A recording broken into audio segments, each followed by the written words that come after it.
What's going on, you guys? It's your Huggable Hipster here, and welcome to basically my life in a game.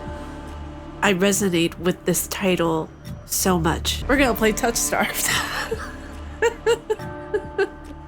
I mean, literally, my life. I blame one of my moderators, very much so. Shiny, if you're watching this, what did you do? Why did you do this to me? So we're gonna... I'm not gonna be okay. I'm not gonna be okay. I believe it's only for mouse and keyboard. I just tried it with my controller. It did not work. Demo product. This is a demo of Touchstarved Prologue and not the finished product. Thank you. No, thank you for your work. Content warning. Touchstarved is intended for an older audience. It contains mature content that includes but is not limited to horror, graphic violence, strong language, alcohol and drug references, injury, and dismemberment. Fun. Player discretion is advised. So if you don't want any of this, none of it, no, just nothing, watch one of my other videos. I make a lot of stuff. If you accept the embargo terms and contact warning, please click to proceed. Grand. I love it.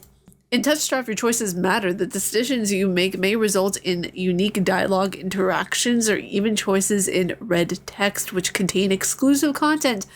This means that they put a lot of work into their writing, and I appreciate this a lot. Try playing through the demo more than once and choosing different options. You might even uncover a secret ending. And remember, there are no wrong choices, only interesting ones. Choose wisely and save often. Choose my name. You know what? I'm going to go with a character's name that I wrote in a story called Valia. Choose your pronouns. Oh, I love that. Okay, I'm going to go with she, her. The world began to unravel long before you were born. Oh, and you can save, load, history, auto-skip. Okay. It began with fogfall. Spectral mist bled from the seams where reality wore so thin it split. And from the fog emerged monsters. Inhuman beings with unnatural powers. Some possessed language and intellect, and others were mindless beasts driven by little more than the desire to slaughter. As cities fell and unrest spread, humans united in their fear while monsters thrived in their chaos. Love a good chaos. And then there's you. You're not even sure if you're human. You were born cursed, with hands that alter the minds of anyone you touch. Choose your backstory. Okay. The unnamed, the hound, or the alchemist. So the unnamed, you were raised as an oracle in a remote temple. Priests claimed your touch bestowed enlightenment, but a visiting image revealed your curse for what it is. Following the mage's sword, you fled in search of the Cenobome. Okay, the hound. You were raised by society's outcasts, criminals who accepted you when nobody else would, and the alchemist, an exiled Cenobome mage, took you in as a child, raising you as her apprentice. She seems to take pity on your curse, but you discovered that she was cultivating you as a test subject. I think we'll go with the unnamed for right now. Your name is Valia. You selected she, her pronouns. Your backstory is the unnamed. Is this correct? The wasteland stretches as far as the eye can see. There's nothing out here but death. The ever-present stench of decaying, countless sun-bleached bones cast like seeds across the barren land. I could say death doesn't scare me, but to tell you the truth, I'm desperate. It's been 2 weeks since I joined the caravan, bound across the wastes. Finding a group that would accept me was a trial in and of itself. As rations grew sparse and my canteen ran dry, I began to despair, but then I saw it. A really big castle and city. Iridia, the city of knowledge, one of the last bastions of humanity left in the world and a home to the famous academy called Cenobome. Cenobome? I think it's Cenobome. Cenobome. Not sure. All the world's knowledge gathered in one place. If there was anywhere I'll find a cure for my curse, it's there. Between me and a cure is a final stretch of salt-soaked wastes, or so I think until I see the first tendrils of fog snaking beneath the wagon.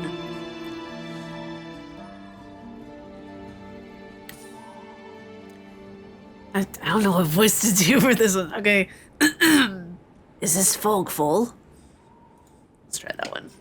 My stomach sinks at the very whisper of it, a silent storm more devastating than fire, dangerous in cities, but a death sentence beyond them.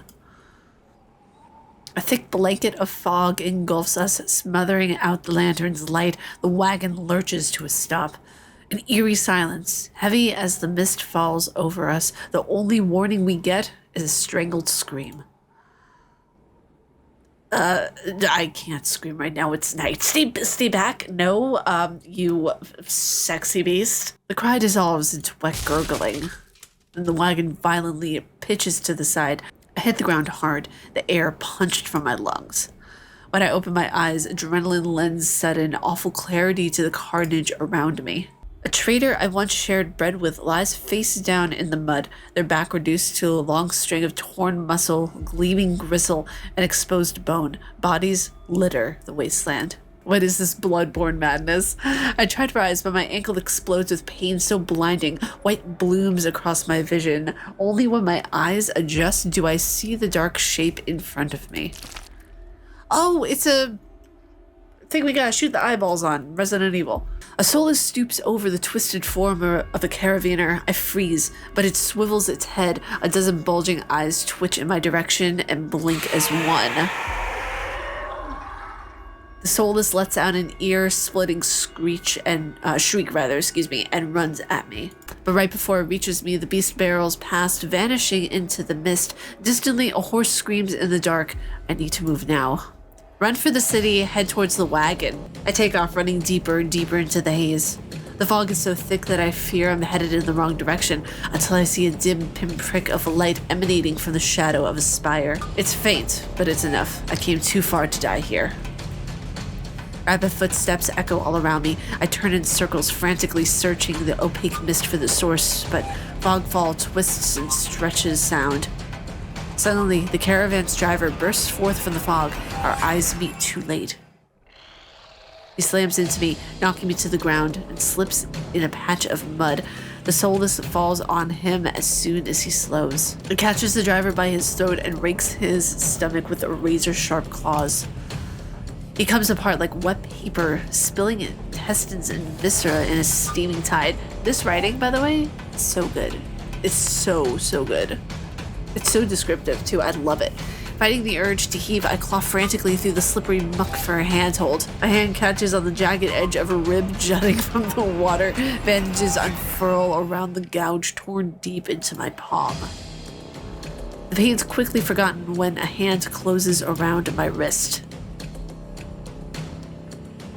Traveler, can you stand? One of the travelers from the caravan leans over to me. We need to run. They reach for my hands. I realize too late that the bandages have come. No. Ooh, don't touch it. Oh, okay. The sensation of their thumb brushing in the back of my hand sends a shiver down my spine.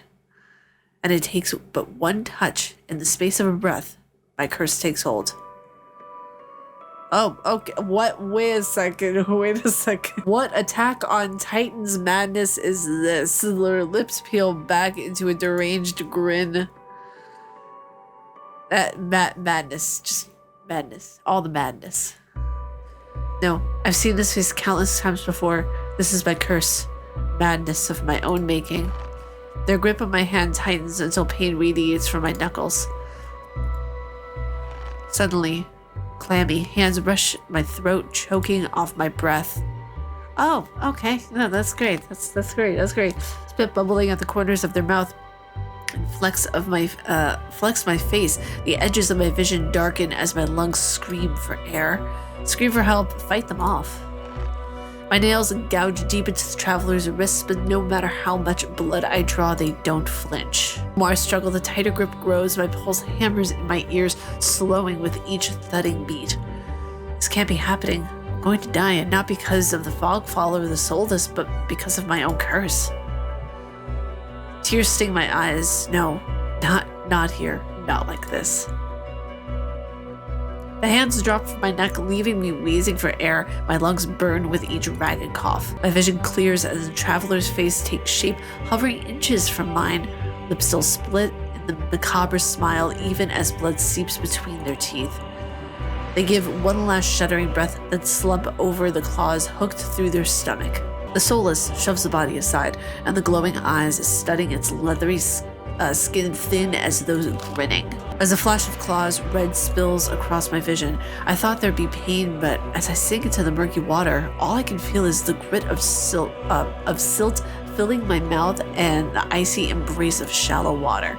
I distantly notice an arm resting among the outcrop of reeds, mine neatly severed at the elbow.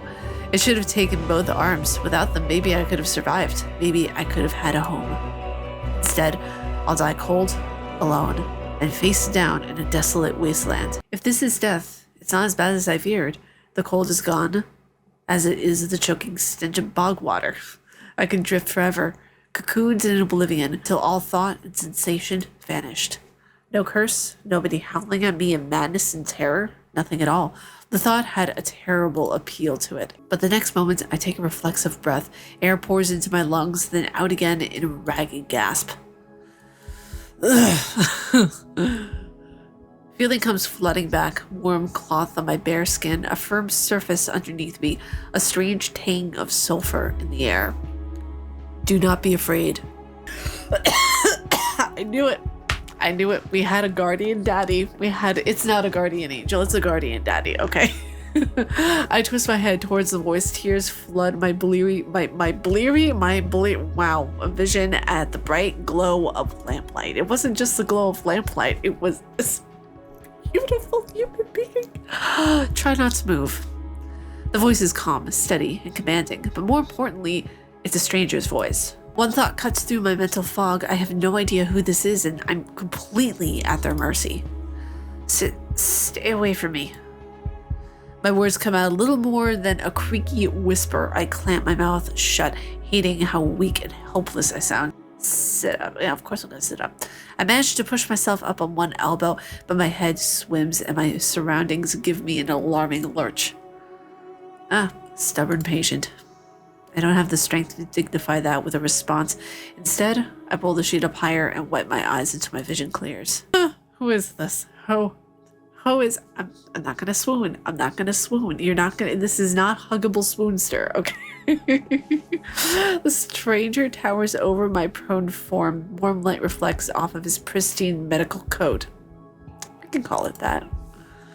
I have a lot more just sparkly words for that coat. It looks like armor. It looks like something you would find in Elden Ring. I instinctively shrink back, and that's when I notice that I'm completely naked except for a thin linen sheet. What in 5 names of what? What? Lying on a low cut. Wow, I was about to say a low cut cot. Lying on a low cot with a pair of sharp golden eyes watching my every move, the man's gaze flickers to my exposed, unbandaged hands. I plunge my hands under the sheet to hide them from sight, though it's too late. He must have noticed what they look like. Strange, cursed, inhuman. I brace myself for his inevitable suspicion and disgust, but his expression doesn't even flicker from that courteous smile. He just watches in placid silence as I struggle to make sense of my surroundings. Where am I? Who are you? Be calm. You're safe here. Whoever this is, he clearly has no idea who or what I am. I've never been safe anywhere with anyone. Even the shrine of my childhood, the one sanctuary I ever knew, turned out to be a horrific lie. I scowl, pulling the sheets protectively around myself. Where are my clothes? The man's golden eyes narrow slightly. A sharp sigh rustles the papers in his hands. Your clothes were torn to shreds when I found you, but I procured replacements. I love the artwork of this game. It's so simple and pretty and minimal. I really like it. With a soft creak, he stands from his chair, giving me a better view of my surroundings. I seem to be in some sort of medical clinic. Bottles of silvery alchemical concoctions line the counters in neat rows. The air makes my nose twitch, a faint whiff of smoke, and something distinctly metallic that I can't quite place. Sorry. I took like a sharp inhale. So, I'll stop. I'll behave. Shut up. The doctor produces a large, dense bundle of cloth, which he sets at the foot of my cot. He's easily a head taller than most, and I have to crane my neck to look at him and still be like, it's like, ugh. Thank you. Could you step back?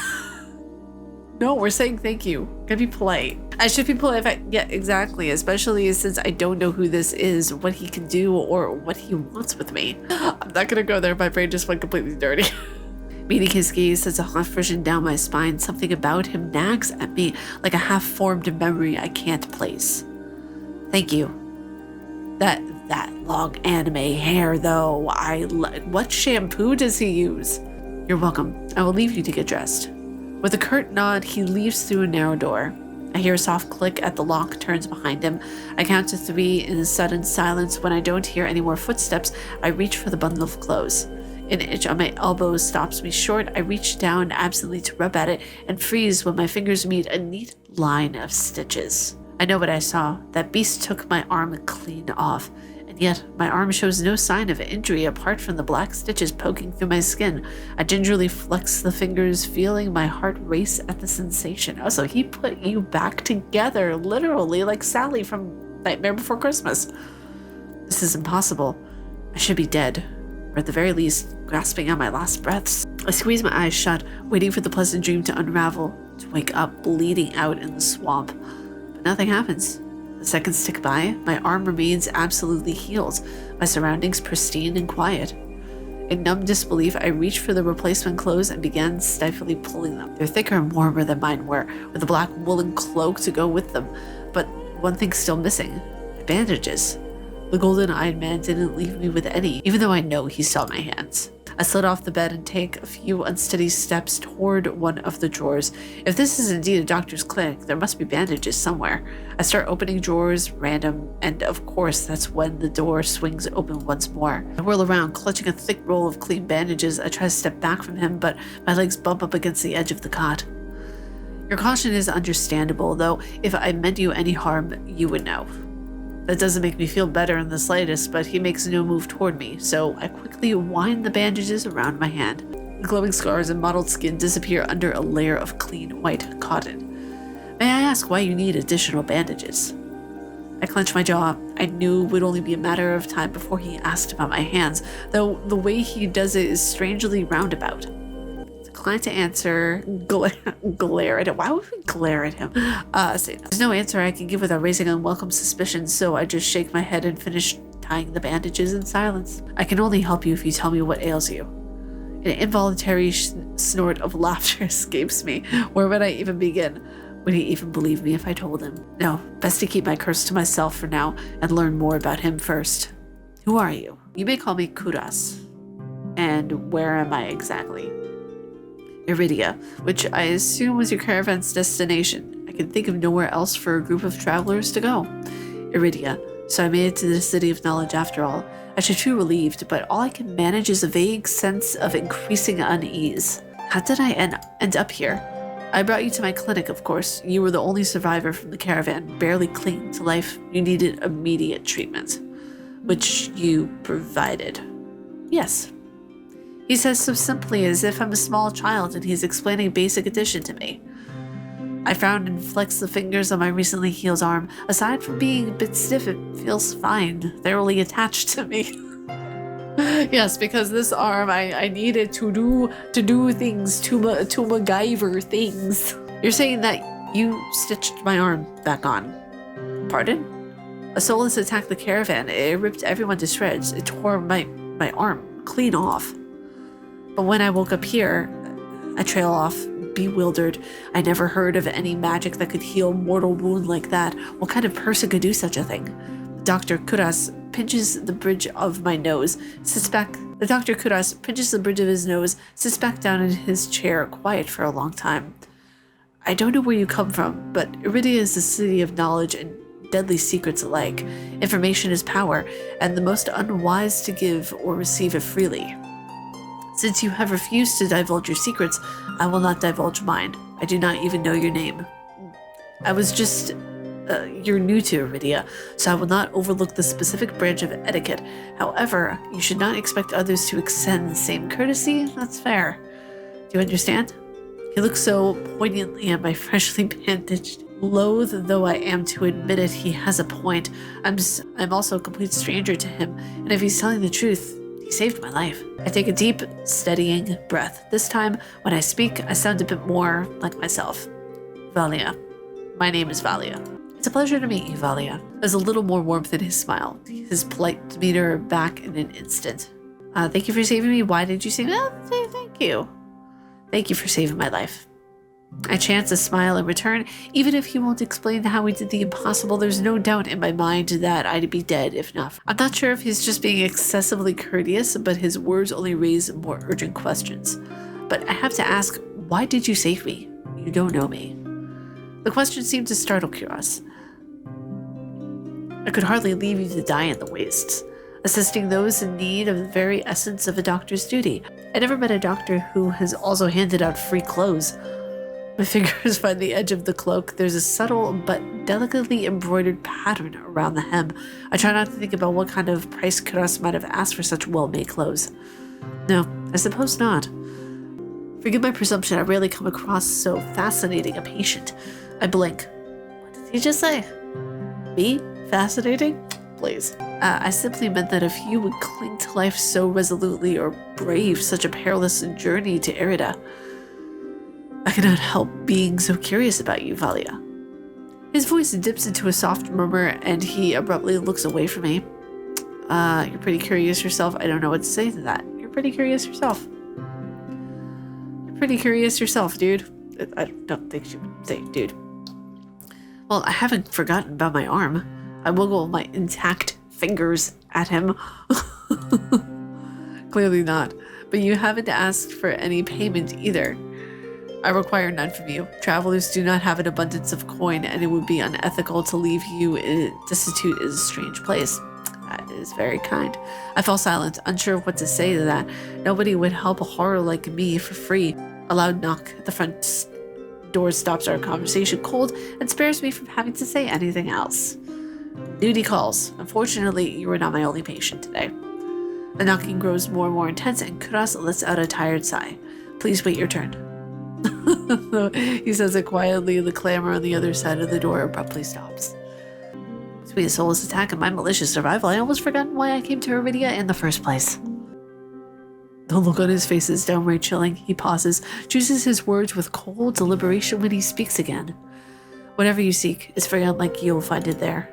The Cinnamon gates open for precious few visitors. Even if they did, you would not like what you found inside. That makes me even more curious. My heart sinks. Is he saying that I came all this way for nothing? Risk life and limb for nothing? No, that can't be. I only just arrived. Then if not Cinnamon, where would you suggest? To the wet wick and ask for Leander. Okay. The wet what? Okay. He sounds deeply unamused. Follow the postings in Leander's bloodhounds. They're difficult to miss. When you meet Leander, tell him I said I sent you. It's too much to go on, but Kuros points towards the clinic's back door. You will be safe as you draw no attention to yourself. Easier said than done. I've always been a magnet for the worst kind of attention. If you require my assistance, you may return whenever you wish. But you guys, we're actually going to leave it off here for this episode of Touchstarved. I'm going to continue it in another episode because I think that this is a really, really fun demo, and I'm really enjoying the story so far. I want to know more. I want to know what happens to our main character, what happens to the other characters that we're going to meet. So if you guys like my face and what I do, please be sure to subscribe and hit that bell down below. I make videos every day here on YouTube. May you find your worth in the waking world, your hunter. Stay casually nerdy, and I will see you all in the next video. Umbasa.